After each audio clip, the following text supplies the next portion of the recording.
Hi everyone, Adrian here. Welcome to Wild Bush and Grit. I've already done 2 videos on copper bullets back in the day, and at the time I don't think my knowledge was, well, nowhere near to where I am today in terms of, ballistic and reloading and all that.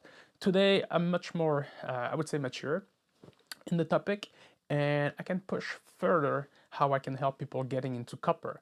Two things I want to discuss today is the first thing is what would I've done differently knowing what I know today, and the second thing is how does it affect long range hunters.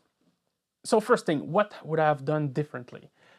The first thing I would have done differently is sizing up the caliber of choice. Like when you're hunting with lead, so you have great selection of bullets, but when you're going for copper, you have to use a lighter bullet because copper doesn't have the same mass as lead. So therefore, all your bullets in copper in the same caliber are going to be lower in mass than lead. Why is this important? It's important because energy in the end is proportional to the mass to the square of its velocity. And energy in hunting is everything because this is what kills.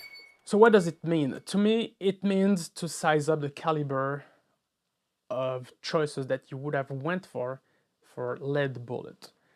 Your cousin hunts with a 243 Winchester for deer, which is fantastic. This is 6mm, and you want a deer hunt with him, and you know you're gonna use copper bullet. Don't get a 243 because 243 will bring you a little bit, on the lower end of the bullet weight for the 243. So let's take a look at what it's actually look like, with a quick spreadsheet, some data. Let's say your cousin Jerry is hunting with a 243 Winchester, okay, with lead bullets, hunting whitetail deer. At the muzzle, he has a blasting 2,960 feet per second, which is awesome. Plenty of energy, almost 2,000 foot-pound of energy at the muzzle. And let's say this is effective up to 400 yards, okay? Technically it should be 1,000, but for 20 foot-pounds, it's fine. If you were to choose the same caliber as Jerry, what are you getting in copper? At the muzzle, you have fantastic 3,325 feet per second. That's a lot. Look at the energy. You're getting a little bit more energy than Jerry here. So far, so good. What you see though is because that bullet is lighter, the ballistic coefficient is lower. Okay, it was 0.41405 for Jerry, and yours is 300. Your energy is only good all the way up to 300 yards, and that's it. Past that, I wouldn't call that an ethical shot. It will still probably do the job, but I don't think it's going to be ethical.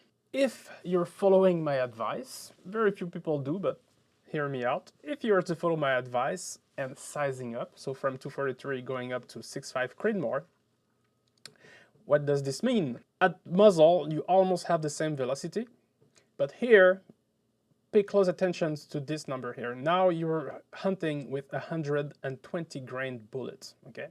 But the energy is already higher because you have a much heavier bullet than Jerry's.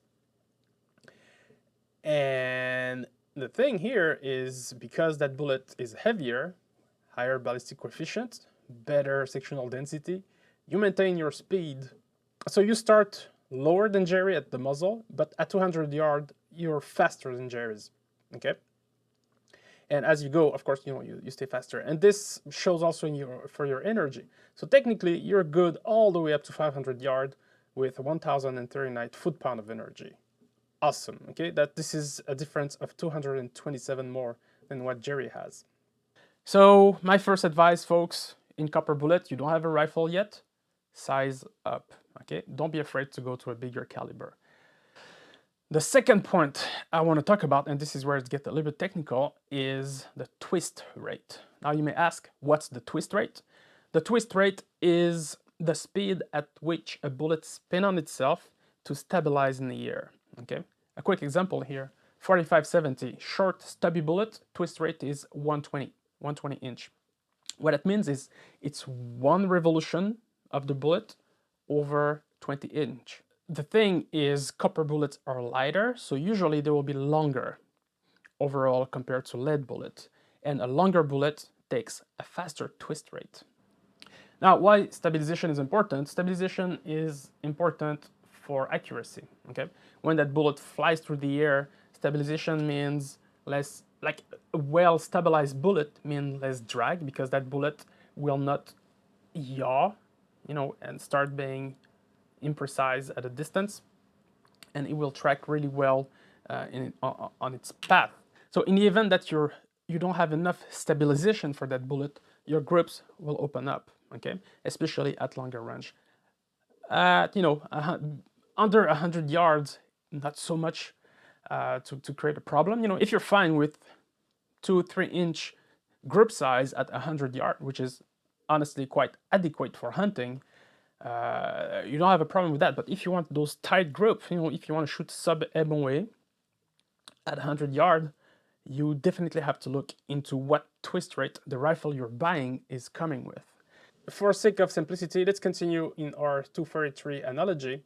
You want to hunt with a 243 anyway.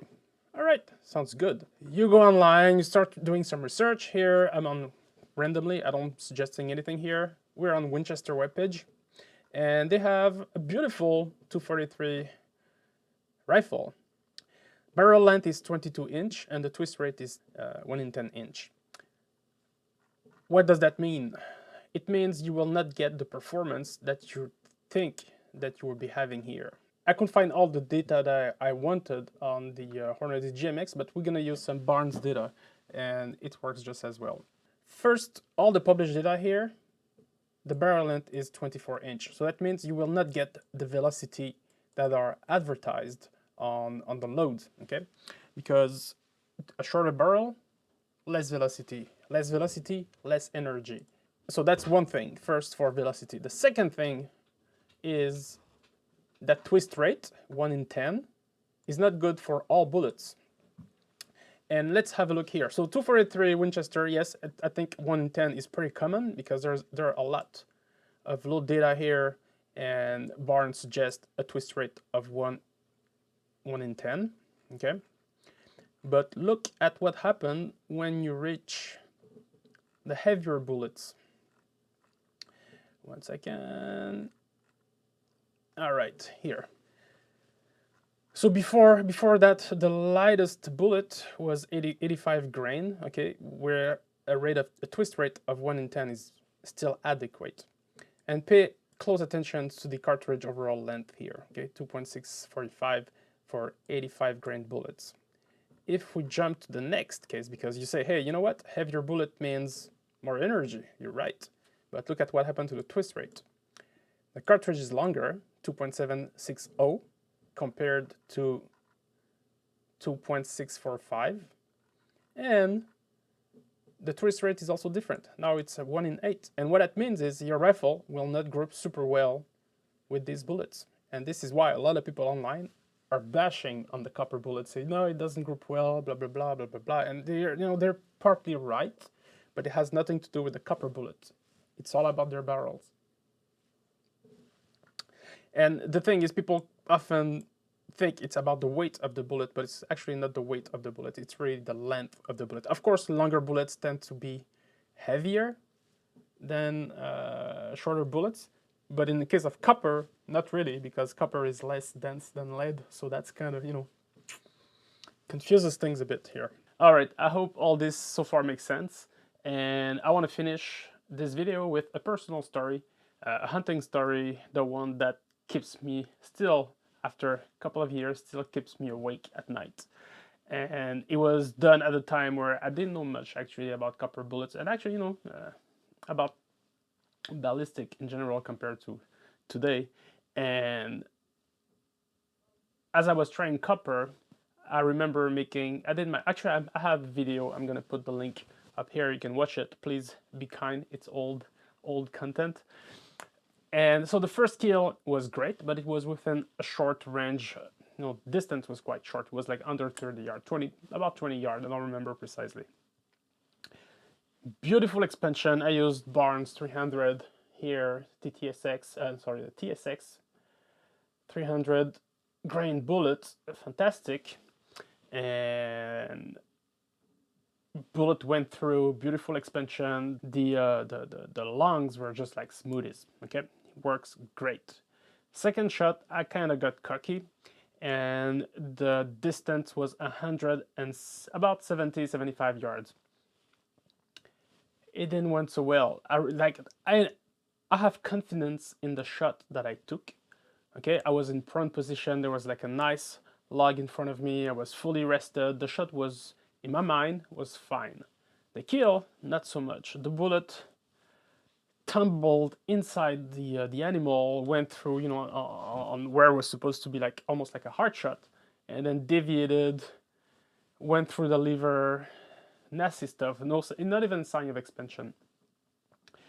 And for, you know, I was puzzled. I didn't know what happened. You know, I made the video. I kind of told the story as I remembered it, and only now I understand what happened to that bullet and that poor deer. Now, we had to track the deer. I find it still alive. I had to finish it.